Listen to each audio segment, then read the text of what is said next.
today we're going to try to revamp our meat bird coop.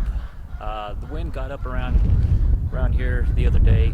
We had a pretty good dust storm, and so today we're going to try to fix this up a little bit better. We're going to take off the plastic that we have, and we're going to install some tarping and try to secure it a little bit better, because I believe the winds are going to get up again today a little bit, not as bad as they were the other day, but hopefully we can get that accomplished before the winds pick up.